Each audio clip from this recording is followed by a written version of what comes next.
Hi. So David, how you doing? Good, Paul. How are you? Nice to see you again. It's a beautiful day in New York. Very excited to be here and join all of you fine folks in conversation today with Paul Miller, a.k.a. DJ Spooky, that subliminal kid. Paul and I go back quite many years. When I first met him, he was just a good old-fashioned DJ before he got all these highfalutin notions that you'll be hearing more about soon. Or maybe you had him then, but I just didn't know about him. And he was working at a place on Avenue B called the Gas Station, which was, you know it, remember? And I was immediately taken by him, the music, the environment, the experience. And so we've stayed in touch all those years. I wrote a cover story for him in paper way back. I don't know what year was that. Do you remember? 90s? The 90s. Somewhere in the day. Back in the day. And I remember and then Paul also wrote for paper, had a column for a number of years. And I remember always trying to get the column from him and, getting some sort of message. Well, I'm 10,000... and then I would finally get it, and it would be like, I'm 10,000 feet up in the air, looking out at the clouds, dreaming about one thing or another. Eventually, it would go on, and it would end up somewhere very interesting. So I'm I think it's great to have a chance, and Paul, you may not know, he's probably one of the original globe-trotting DJs, very hard to pin down, very hard to get in one place for very long. More so than ever now. So it was always a treat to be able to nab him for a session like this to catch up with him. So one thing I know Paul has, he's done his music, he's been involved in several film projects, he's the artist in residence at the Metropolitan Museum, he's editor of a magazine, probably a whole lot of other things. What's coming up now, though, especially with film, is he's working with Alex Winter on a documentary called Downloaded about the history of Napster and its influence. Want to tell us a little bit about that? Sure. Can we call up the iPad? I want to just... All right. So first and foremost, I want to just kind of give David a little bit of love because I'm a huge fan of paper. And you got to remember, in the ancient 90s, magazines still, were a very functional part of the culture. And the 2000s, every website's now like a magazine. If you look at Vice, if you look at what's going on with Red Bull and so on, they're all copying the DNA out of what I think paper was doing. So in the ancient 90s, there was this whole scene of downtown artists and people. I had this spot on Avenue B and 2nd Street called the Gas Station, and it was an old junkyard. Now Avenue B, it's like all these boring condominiums and stuff. And at that time... I still live there, by the way. If you ever at Avenue B and 2nd Street and you see a red brick building, if you were to go do a time lapse, it actually used to be this crazy junkyard, and I would throw wild parties there. And across the street was a club called Save the Robots, which didn't open until 3 a.m., and then further up and over near the meatpacking district, there was a club called, there was Mars, you remember that one? Yes. And so a whole bunch of other artists and DJs, I'll give you one example of a, mildly unknown guy named, for example, Moby. And Moby used to DJ in the Chill Out Lounge up at Mars, and I remember talking to him about this. He was like, Paul, I'm going to switch my style up a little bit and play a little more techno, and because they wouldn't put him on the main floor. And they used to have Funkmaster Flex and Stretch Armstrong. So in that time period, in the ancient 90s, DJing was still pretty much about records. You show with a vinyl record crate. They had the velvet ropes. Everyone's struggling to get in. I'm on the guest list, And so we wanted to get away from that and start multimedia parties because many of my peer group had just graduated from college in the ancient 90s, and we wanted to do more computer stuff. So there was the establishment club scene, which was like big money. What was that guy with the patch? Rudolph? No. They even did a movie called Monster. Peter Gatien. Yeah, Peter from Gatien. Limelight. Yeah, at Limelight. So all those clubs are gone now. People don't even remember a trace of them. But what's fascinating at that time is that techno was new, hip hop was new. People were listening to all these different styles, very new. So my peer group was people like DJ Crush from Japan, DJ Shadow, Cut Chemist, Z-Trip, a lot of people that came up a little later. But downtown New York at that time, electronic music was conceptual. It was kind of this weird art thing. And we used to throw in moving parties, and we would take over like a loft. I remember one party we did for the Whitney Biennial once, where we took out the walls of the 30th floor of a skyscraper downtown and put grass down and had 5 different sound systems playing radically different music. The elevator door opened, and you saw glass walls of all of New York. You could see the whole skyline. And we'd be projecting all this kind of crazy early 1920s films like Ziga Vertov but this is like 97, 98. So at that time, I also started DJing Burning Man. And Burning Man at that time was only a couple thousand people, like 3,000 people, 4,000 people. Now it's a mega city, it's all, 60,000 people. So when we're talking about social processes in film, for me, the idea is that DJ is the director, and there's a kind of a metaphor here about director as DJ too. So what I'm thinking about, what David was just asking, is like, how do you get started? Half the battle is your record collection. And on the other hand, if you're a filmmaker, half of it's your reference points to other historical films and narratives that have influenced your style. So we're all samplers, we're all DJs, and pulling those influences together is what makes a good mix. So hopefully we'll riff on that a little bit later. Yeah, you could, just as a side note, you could see that commercially in play with like someone like Quentin Tarantino, where it's kind of obvious. Oh man, he is the perfect VJ. I mean, it's funny. I saw Django Unchained recently in Jamaica. I was in Kingston DJing on New Year's Eve, and just as a lark, they have a movie theater that only plays foreign films, and in Jamaica it was the only one that was playing was Django Unchained on right after New Year's Eve. So I rounded up some friends. I was like, you guys, we're in Kingston, Jamaica. We got to go see Django Unchained. And so we went to this, there's one. The first time you saw it? Yeah. And the Jamaicans were yelling at them, like, yo, man, bust them, blast them, blah, blah, blah. And it was very high energy Jamaicans. If you've ever been to Kingston, it's very high energy. And so that was really eye-opening in that he was able to evoke everything from The Harder They Come, The Harder They Fall. There's this chase scenes and, the whole spaghetti western. And then I went online later, the next morning, and saw there was a huge controversy between Spike Lee, who said he would never see the film because he said slavery was not a spaghetti western. And so I was like, well, that's a mashup right there, let's see. So it's interesting that here we are in the 21st century, and the idea of roles and the idea of what is African American and the idea that you have a white guy like Quentin Tarantino able to tap into all these racial paradoxes. So one of the films I did that was meant to be a critique of that is called Birth of a Nation. So in 1915, D.W. Griffith did this film where it's like a mixed race person gets elected to the highest office, and the white people start going crazy. His name is Obama. But the funny thing is, in the film, basically the KKK rises to attack this mixed race president, and it's meant to show that the role. It was one of the films that defined the role of women. Lillian Gish was a major actress at that time, and he invented a lot of styles like what we call the close-up, the editing techniques, defining huge battle scenes. And that film also had the soundtrack of Wagner, which, say, for example, one of my other favorite films, Francis Ford Coppola's film Apocalypse Now. There's a very famous scene where they put these loudspeakers out of a helicopter and they start playing Wagner's Flight of the Valkyries when they start bombing these Vietnamese villages. But that's actually a direct quote from D.W. Griffiths, where he has Flight of the Valkyrie when the KKK shows up to destroy this one town. So there's always a lot of quotation in film, no question, and that's a different kind of sampling. I was wondering, how does music inform your film work?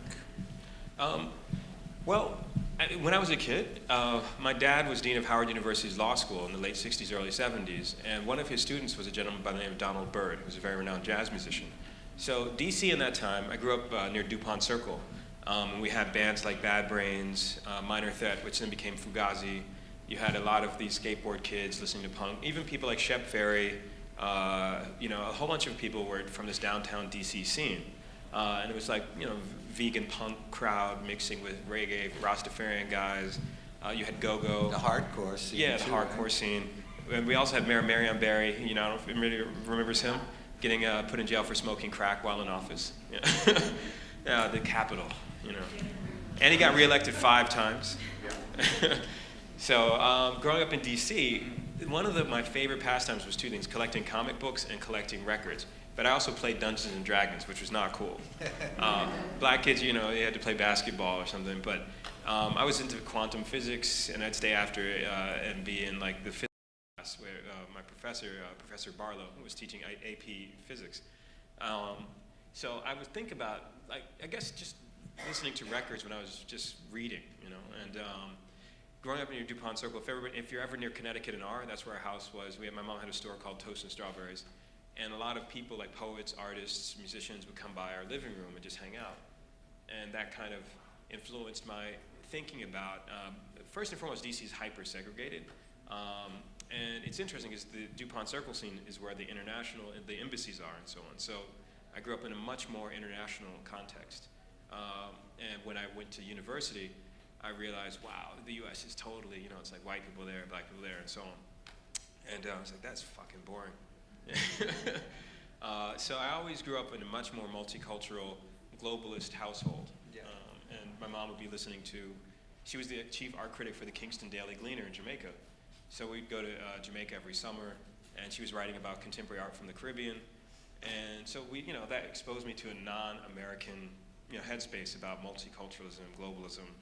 You know, most Americans, as far as I know, don't have a passport and don't travel that much and stuff like that. So that affects the music. It affects the way they think about who has the right to make that music or who has the right to, oops, that's the iPad. Timed out. I'm going to change I my guess that means it's time to ask another question. But, or just to get back to the original question, the downloaded.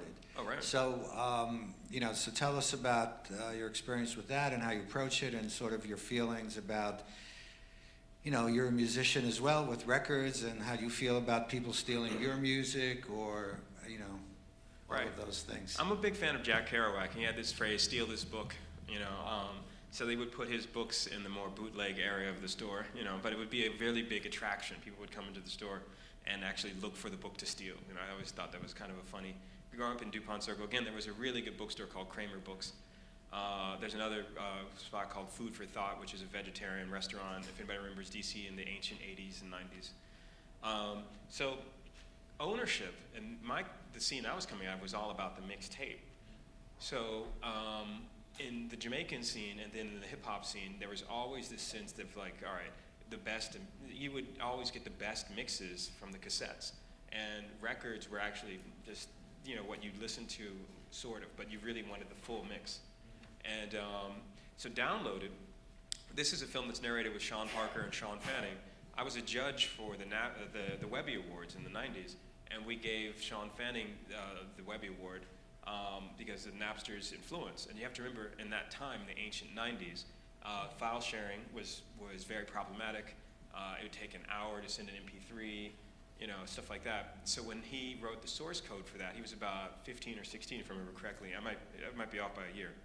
But Sean Parker, who's now, I think, 30 plus, he's worth over $9 to $10 billion, at that time, they were just kids, like, hanging out writing source code. And they were listening to mixtapes. And they were like, why don't we have a system where we can share our music with everyone? And that was the origin of Napster. So at that time, I was DJing a lot of parties in the 90s. And a lot of the .com type crowd were coming to my events. I was in the cover of Wired magazine, did a big feature on my work, and so on and so on. So we used to do these moving experimental art parties that were meant to be digital media mixed with DJing. And remember Sound Lab? Of course, yeah. So half of these guys were coming to my parties. Like you'd look out at the gas station, Avenue B and 2nd Street. I remember one time Julian Schnabel pulled up in a limousine in front, or something like that. In a bathrobe. Yeah, in a bathrobe. So that was downtown. But I want to just play you guys a quick clip of the film just to give you a taste of what is so different now. So if we can, I guess, this film is just being released, by the way. We're doing it as a bootleg version of itself. So we're releasing it on BitTorrent. We're releasing it simultaneously on a whole bunch of channels free. And my mix for that film is going to be based on, again, remixes, samples, collage. So you're going to hear, I did the score to it like a mixtape that you could share using these social networks. Did you license the music? No, I made everything from scratch. The only vocals that I got were from Chuck D from Public Enemy. He's an old friend. And Chuck D is really into open source culture as well. So Public Enemy is one of the few hip hop groups that was very into, they were very pro open source and free culture at a very early stage. Here you go. Can you turn it up a little?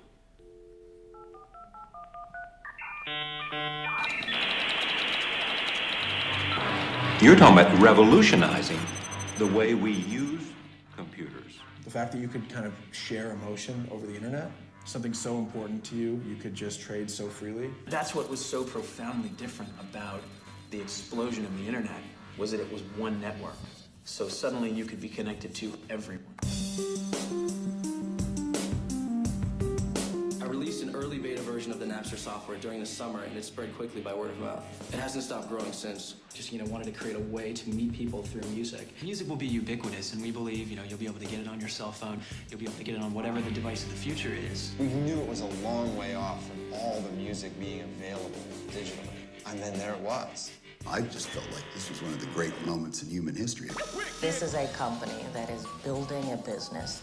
They've got venture capital money. My response to I couldn't type it fast enough was, don't take the money. You don't have a business. They're building a business by facilitating the stealing of artist music. We saw the clicks of the numbers, and that's what they were downloading at that particular time. That was shocking. The music business is a great example of just complacency being a total death sentence. I thought that the way that people got music for the last 50 years worked. The record companies are not adjusting to technology. Major music industries, entire floors were turning their lights off. I'm bootleg proof, you dig? That's great, isn't it? Metallica was coming to our office. What we're merely doing is giving Napster the information that they thought that we couldn't get them. Napster is stealing from us, straight up, and I'm going to fight them to the death.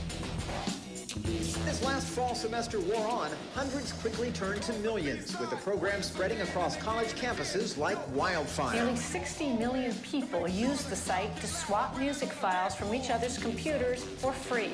We literally went from being high school kids leading normal Monday lives to 12 months later bringing one of the largest U.S. industries to its knees and basically fighting what is the largest corporate lawsuit in the history of the world. Lawyers representing Napster and the recording industry squared off before a 3-judge panel. What is it capable of being used for? We are not trying to stop the internet, certainly. The final word on Napster will eventually end up coming from the U.S. Supreme Court. Music downloaders, beware. The recording industry is suing computer users. What they've done is to turn an entire generation of kids into electronic Hezbollah. A bomb went off, and nobody knew what the hell was happening. It has changed everything. It's obviously so big, it's out of their control. The cat wasn't going back in the bag. Now the people have a choice.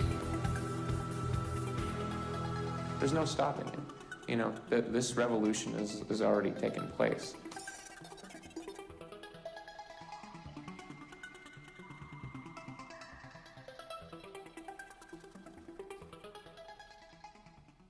So, thanks.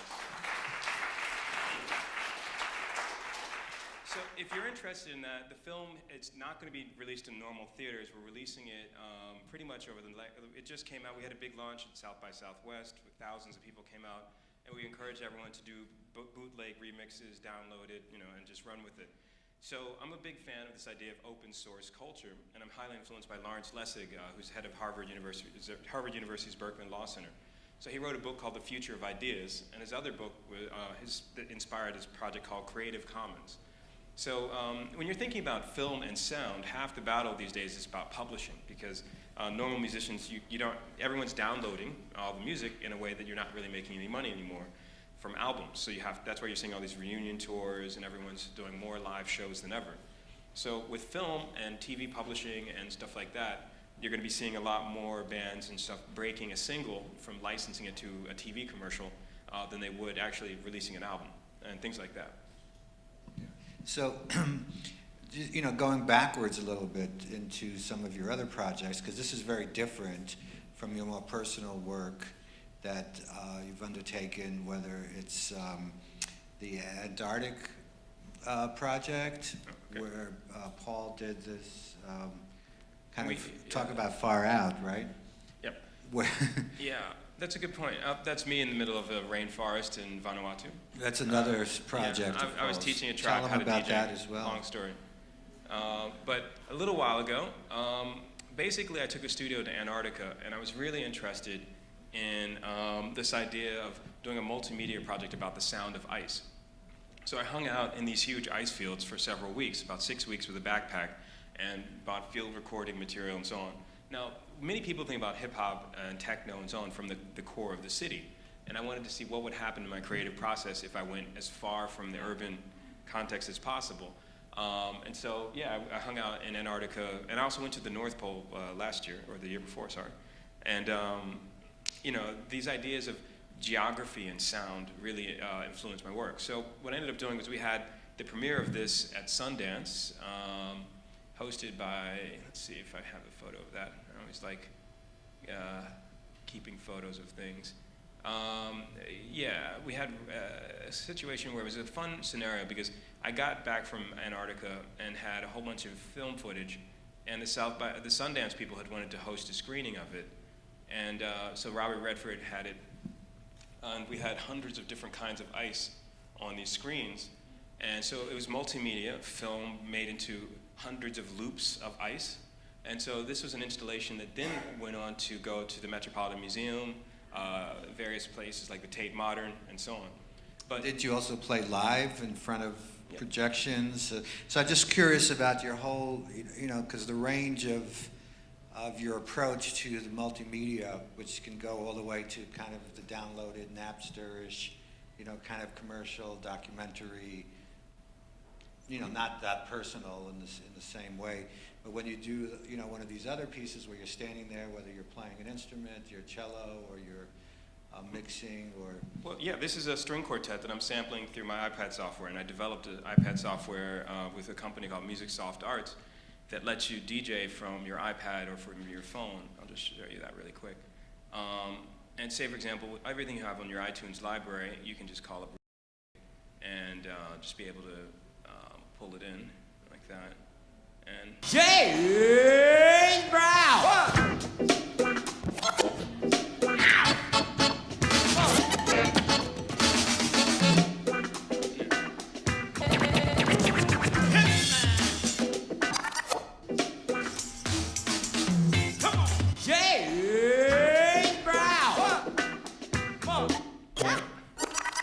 So what I can do is sample a string quartet. No, thanks, James. It's pretty addictive, I'll leave it at that. So we've had over 15 million downloads of this software, and it's free. Again, many of my projects we give away, and they're meant to be free. So what I'll do is I'll be DJing a film, having a string quartet, and be sampling like the cello, the violin, and so on through this as different turntables. So I have my own software. So it's a film, but it's a live score. Right. So I'm really influenced by, like, say, for example, what Philip Glass did with Beauty and the Beast, or Dracula, you know, or Koyaanisqatsi. But at the same time, I think live film is a really more of an interesting situation right now because soundtracks are, I think, you can see a straight-up convergence between the soundtrack and how people think about a film in general. Say, for example, one of my favorite scores is for Blade Runner. That was done by Vangelis. And then at the same time, later on, you can see something like, or earlier, 2001: A Space Odyssey, where the soundtrack was actually played from records because they couldn't afford at that time the licensing. So if you ever hear the original version of 2001: A Space Odyssey, where they have "Thus Spoke Zarathustra" at the beginning, that's actually, you can hear the graininess of an old record is playing. You know, so.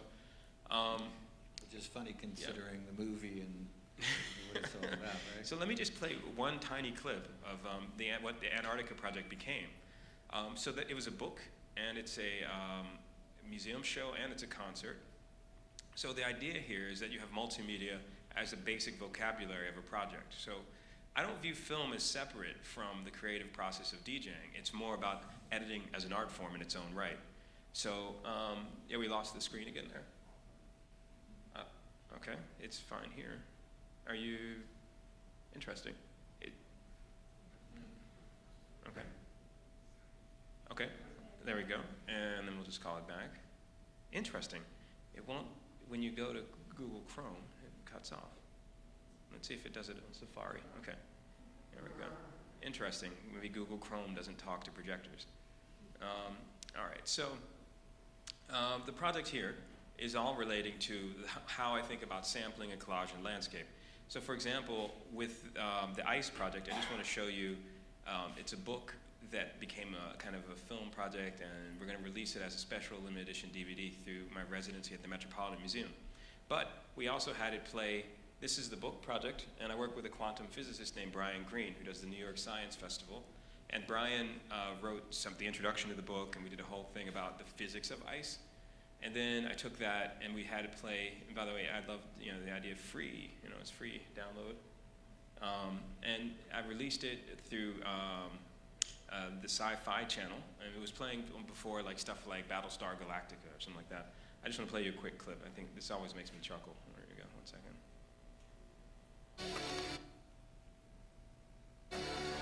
Let's imagine that things you see every day in nature actually contain secret sounds.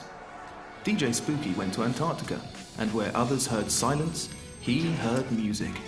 He took the visual patterns of the melting continent and created a living symphony. You've heard that the environment is changing, but you've never heard it like this. DJ Spooky, Imagine Greater. Your turn. Go to let'simagingreater.com.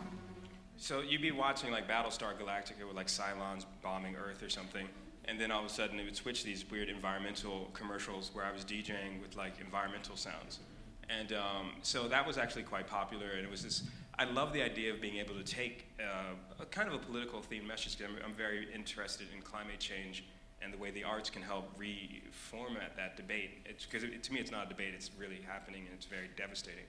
But the left, the Republicans and the right wing, they're not using facts and data, they're using emotional logic. So how do you counter that? How do artists give people better tools? Well, that's a really good point of something I wanted to bring up as well, because prior to coming here, Paul had tweeted that we're all going to meet here later to discuss social innovation, and I was like, what's that? I didn't really know we were going to talk, so I quickly looked it up, and I found out that social innovation is about documentaries who bring burning issues to attention, and that this is, I guess some kind of genre now, or a movement.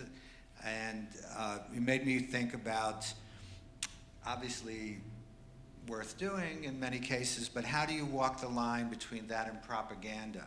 When you have like a Leni Riefenstahl, as the classic example of somebody who was working for a cause that she believed in, and then, as an artist, when you actually trying to make people do something specific in this way, there's a danger is that it's not really going to be art in the same way as, propaganda is just trying to kind of brainwash people into believing what you believe.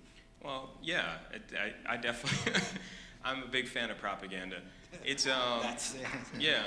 Well, I think that it's important to say another world is possible. And the problem right now is people feel like the whole situation is locked down. There's no way that they can change it.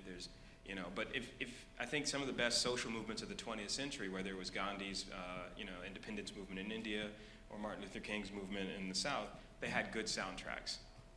And they had to have music that would motivate people. And I think right now, human rights initiatives, climate change initiatives, those are things that I'm very passionate about. And they don't have a good soundtrack yet. It's working on it, But I work with people like Bill McKibben, who does 350.org. But yeah, the left needs better propaganda. I mean, we don't have the Koch brothers, the KO. Billionaires, the guys who support Lincoln Center. Right. Yeah. Those guys have billions I remember when cigarette campaign was going on, and they had billions of dollars to say, oh, don't, just go and smoke a cigarette, you'll be fine. And it takes a different kind of capital to fight that kind of stuff. And these multinational corporations and the oil corporations have zillions of dollars to spend on propaganda. Artists don't. So how do we counter? I've also worked with Adbusters magazine. Kali Lawson, he's an old associate. Anybody out there read Adbusters? It's a great magazine. I did a series of limited edition DJ mixes taking propaganda snippets for them, and that one is one of their most rare issues. It sells on eBay for a lot of money. But the idea of propaganda for a better world or a different world than this sort of corporate lockdown, prison industrial complex. So speaking of which, let's. I just want to show Rebirth of a Nation. because this theme here of racial politics and the cinema of the imagination of the cinema is really interesting, because Birth of a Nation set the tone for how we think about the way people of color were portrayed in cinema. And Obama, it's quite interesting that he's a mixed race president who is encountering this bitter, fierce resistance based on this irrational, Tea Party and stuff like that. So when I was doing research, I put the film out, the remix, before he was elected, and I had Kronos Quartet, which is a very renowned string quartet, play my compositions. And we had this play, I'll just show you really quick to give you a bit of context. I'd like doing happenings, so we had it play, one of my favorite concerts actually was, we got the Greek government to give me the Acropolis for an evening. And I couldn't make this up, We had about 5,000 people come to the show, and I had it at the Herod Atticus Theater at the base of the Acropolis, and we put a big sound system at the base, and you can see those are big bass speakers, and it's a huge space if anyone's been to the Acropolis, and of course this is hip hop, is how we do it. So we had 5,000 people come to the show. I'm like, hey everybody, thanks for coming to the show. I'm the first DJ to play here in a couple thousand years, and welcome. And so we had a great situation. It was really fun. But the Greek government was like, but why do you want to play a crazy KKK film at the Acropolis? And I was like, that's a good point. But it's like, you guys are Greek. Comedy, tragedy, and they're like, we get it. So the point here is like, you think about film in different places, whether it's a DJ going to Antarctica or projecting this crazy racist film in the ruins of this monumental structure of Western culture. We had cranes and stuff and different versions of the film projected. And it was, again, a multimedia kind of context where it's not necessarily about actors, reciting from a script, but from remixing the film live. And I was editing it using various software and having a string ensemble play my remixes of the original soundtrack. So that one actually toured quite extensively. And I just want to play you a quick clip of that as well, just to give you an idea. All right, 1 second.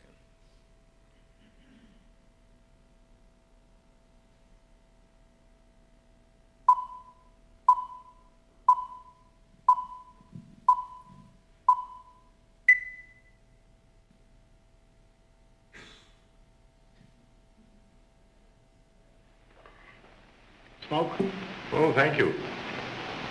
Is that D.W. Griffith? Yes. He made the Birth of a Nation. Now I want to ask you a question. Fire ahead. When you made the Birth of a Nation, you feel as though it were true? The Klan at that time was needed and served a purpose. Yes, I think it's true. President Woodrow Wilson, the 28th President of the United States, the son of Confederate sympathizers, struggles with an escalating war in Europe. A woman's right to vote, and a country still recovering from a devastating civil war. While in the throes of his attempt to create the League of Nations in 1915, Woodrow Wilson saw a very different vision for the internal political situation in America than he did with his international idealism. The League of Nations was an attempt to foster what he called an organization to end all wars. To premiere his vision, he invited his close friend and fellow Confederate son, D.W. Griffith, to screen The Birth of a Nation at the White House, making it the first film to play there in American history. The Birth of a Nation set the tone for how film portrayed history. It still fuels the debate about how much progress has or hasn't occurred, its impact on society, and whether such a film should have ever been made. In modern 21st century America, a world of red states and blue states, The Birth of a Nation hangs as a specter over the political process. Ultimately, The Birth of a Nation is about conflict. It shows us controversy and a deep ignorance of history in the form of a film once described by Woodrow Wilson as writing history with lightning. It was something in the tradition of America's first pop culture phenomenon, the minstrel show, showing multiple ideas about American identity, and set the tone for the 21st century's revisionist landscape, where media and the absence or presence of a story in that media could set off a war, or could literally create a vision of democracy rising in the deserts of another foreign occupied nation.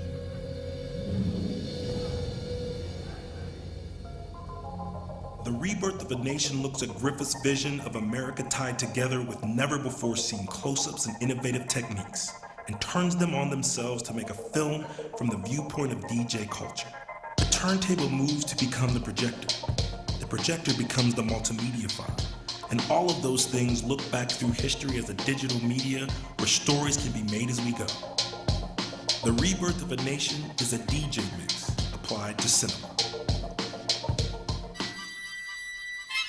It's been said that those who don't learn from history are doomed to repeat it. But what happens if we break the cycle?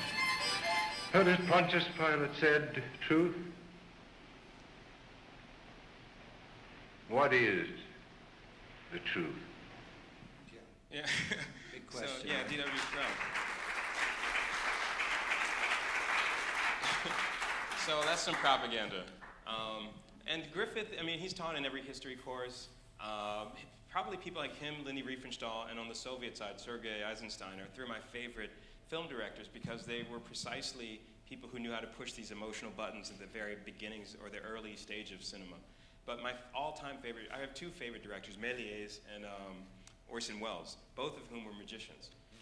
One of my favorite films is called F for Fake, where he tracks down Europe's most famous counterfeit painter. So if you haven't seen it, it's hilarious. Is that a Wells one? Yeah, F for Fake. It's one of his last films. And he's a magician, actually was a really good magician. Played a magician. No, in real life. He knew how to do magic tricks, and he could be pull a coin from behind your ear, just crazy stuff. But Méliès was also a magician. And if you go to the beginning of cinema, it's kind of interesting, is the editing of those early Méliès films is how I think about early VJing. So it's not really about sound, it's much more about the way you edit whatever it is, whether it be the text, the image, or the sound. Thank you, Paul. That was amazing. How about some questions from the audience? I imagine people have something they'd like to ask Paul or me, but he's the big guest. Sure. There was a really interesting article online in Alternet. Hi, there was an interesting article online in Alternet about how the brain reacts to propaganda, and how once they did experiments where if an emotional idea is put forward and the brain is engaged emotionally, it cannot receive facts. It will not. The brain will not be able to do math. I mean, it's an astonishing article. Wow. So it seems like you can't combat a mindset that has been influenced, almost intoxicated by some sort of passionate conviction. You can't combat it with facts, is what they have discovered. And I guess the only way to combat it is by something yet more passionate, but it reminds me of what you're doing. So go on Alternet, I think you'll find it there. No, that sounds like a great, the funny thing about 21st century America is these are narratives of propaganda at every level. So one would think that people can just click on the link and figure out, okay, climate change, bad, or, war, bad, but we can see where that got us, right? And I think that if you look at Syria, the thing that just happened, one of my favorite contemporary propaganda moments is that Putin wrote an op-ed article in the New York Times, I couldn't make this up again, where you have the head of a former Soviet propaganda state writing what he feels is facts, and we're just about to bomb a country, which the U.S., we love bombing people, it's like. And so if you go back to the beginning of the Vietnam War, there was a situation where they called the Gulf of Tonkin incident, where a ship was accused of bombing a U.S. vessel, so thus we started the Vietnam War. And that it was later revealed that it never happened, and they needed an excuse. And of course, the classic weapons of mass destruction in Iraq, which of course they never found anything. Now Syria, it's kind of funny because it's a twisted war. There is no good side. I mean, there's just a pile of shit. I mean, the whole thing is, sorry to be blunt, but it's a propaganda tug of war And so did the rebels use gas? Did the government use gas? And the Russians say that the rebels did it. The U.S. says that the government did it. I don't believe anybody, So meanwhile, it's that idea of the push and pull of truth. And that's where I think cinema has an incredibly powerful tool at hand in its arsenal, is that it has emotion.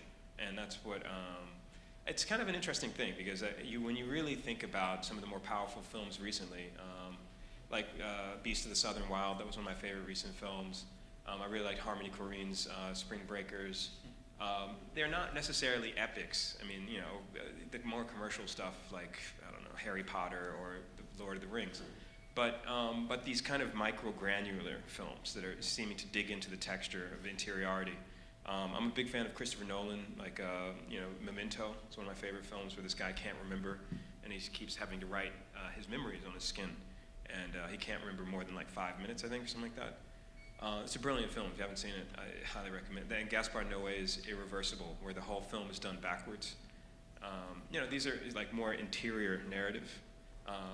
But yeah, I mean, we're about to bomb another country based on what could be uncertain facts. And it's not like, one of my next projects, I'm doing an opera about Saddam Hussein. So you heard it here first. But okay, who's playing Saddam?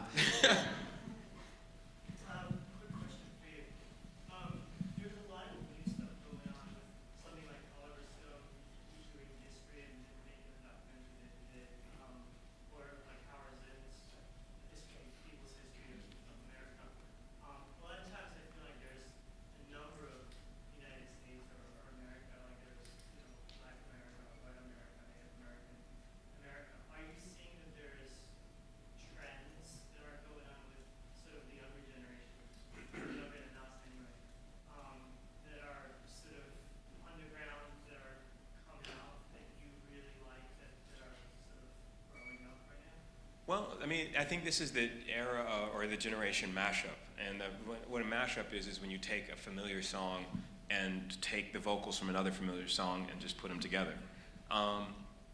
And the history, these are very postmodern approaches. I mean, there's philosophers like Jean Baudrillard or Jacques Derrida who are thinking about this idea of the unstable subject of history. For me, that's DJing history, where you're pulling all these fragments and making a remix at every level all the time. But then you realize history has always been, whoever won the war just wrote this story or made the film. So right now in the 21st century, we're seeing a radical critique of what is truth, because everyone's just saying, look, it's just a different YouTube channel or something. I don't really, these are very interesting times because they can have massive implications. Like for my next film, my first film coming up, I'm doing on a very renowned philosopher, Gilles Deleuze, who worked with Félix Guattari, who's probably two of my favorite philosophers of the last 50 years. But there was a critique of that from the philosophical viewpoint of what is the subject, i.e. the subject of a person, subjectivity. And they spent a lot of time in an insane asylum. We were talking about this earlier. Félix Guattari was a psychoanalyst. And there's a lot of really interesting theories of this idea of hyper-capitalism and schizophrenia or polyphrenia, when you have all these things coming at you and you're in information overload. So there's a whole psychoanalytic angle. And that's why I think someone like Christopher Nolan really gets it. Like I liked Inception, for example, where they have this guy's a dream thief and he alters people's memories and stuff like that. Of course, The Matrix is a perfect example. But is it a trend? Yes, absolutely. I think everyone is trying to think of very innovative ways to use multimedia in their films, trying to think of their films as not just being in a theater, but releasing it online, releasing it through all these different channels. You're going to be seeing a lot more independent cinema, like for your cell phone. Even people like Peter Greenaway, he's DJing now. Jim Jarmusch is DJing now. He plays a really cool punk rock set. He's got a band, too. Yeah, and he has a band. He's doing an opera. He's got a noise band. Yeah. So I think you're going to be seeing a lot more directors DJing and a lot more DJs directing. All right, one more question. I think we have time for one more. Yes, please? I was one of the unlucky ones that got sued by Virgin Records. Oh, wow. Yeah. I've never met anybody else, but somebody else. Can we give her the mic? Do you ever hear this? Like this is Shout out to Virgin Records. You're Virgin. No, I was handed over a lawsuit for downloading, mostly, it was really embarrassing, like middle school cheerleading dance songs, routines that I downloaded. Wow. And so I was handed the lawsuit 8 years later by Virgin Records. And it was a $400,000 lawsuit. And, they had screenshots of I think it was using LimeWire, maybe Kazaa at the time, can't remember. But anyway, past that. And I'm wondering how... Did you win or lose? We settled. We still had to pay $4,000. Yeah, worked 2 jobs in the summer to pay my half. My brother paid the other half. Anyway. Wow, this is real shit. Yeah, I've never met anyone else. I've never been sued. sued. Alone in this. Yeah. But anyway, I'm curious. We're here with a team that just launched an interactive doc that's free online, and I go with this whole idea of, giving gifts to society that inform us and educate us, and while we have to make money as artists, thinking about the best. I'm curious how that whole era sort of shapes your distribution mind, and how because it affected me in a lot of ways. So. Yeah, I've never been sued, but I kind of wish I had been. It would have been really good propaganda. But the law is it's incredible. You have to afford the law or somehow bypass it. And I think innovation is about figuring out ways to get your agenda through a very convoluted system that's heavily skewed towards huge corporations. I'm a big fan of, I'm going to show you guys something really quick here. This is one of their first sound systems, and this is from 1915. This is Luigi Russolo. He wrote this book called The Art of Noise. And so when he did this, it was basically, they got rid of the band altogether, and they were just playing these noise generators, and people started throwing bottles at them. And so, this is like original punk rock in 1915. So imagine that being applied to the law, So my motto these days is, who owns your memory? Because what I'll do is I'll edit a track till it's unrecognizable. I've released records on Geffen Records, on Universal. I've produced people like Yoko Ono. I've worked with people like Stuart Copeland, the drummer from The Police. And not once have I ever been sued. But it's because I edit and change the songs up. But downloading just full songs, I haven't done, usually it's all about editing. So I have to think from a consumer point of view, like the iTunes model. Amusing enough, Steve Jobs, in the recent biography, they hired a lot of people out of Napster and put them, and that's what ended up creating iTunes. So Napster was free, and then when they figured out people will pay for reasonably high quality songs as long as you keep that price point very low, the other people who were highly influenced by Napster were Google, which is free, but at the same time they're making billions of dollars. So all like the early stuff, LimeWire, Kazaa, they just didn't like even recently there's Mega Upload. I don't know if you remember reading about that. There's a subtle arms race going on between free culture and these sort of corporate entities that feel like they keep wanting to control things. But I do feel we're in an era where innovation will always outpace these huge corporations. It's just the casualties is people, maybe, I'm so sorry to hear about the lawsuit. By the way, there's lawyers who would take that stuff on pro bono, like Creative Commons and so on. I highly recommend if you ever need advice, they're really good about copyright. But yeah, Creative Commons, they have a whole division of people that help people sort through film rights, open source rights, and creative licensing of tracks for videos and multimedia and stuff. Because like a lot of times I get email from kids saying, DJ Spooky, we'd like to use your music in our video. Can we put it on YouTube? And I usually have an automatic policy saying yes, but just credit it. Simple. Most artists would probably not mind. But if it's Nike putting my music in a TV commercial, then we'd have the lawyers called. But there's an informal economy where people are making mixes, trading, and I actually think that benefits the artists. And I bet you if you called up the artist who you had downloaded, they probably would not have. They would be like, yeah, fine, it's fine, but it's probably the lawyers who would make the money.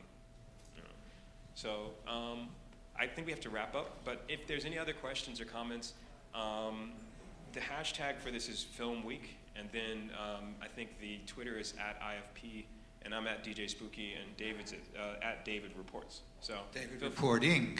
David Reporting. So feel free to tweet at us, and thanks, Joe.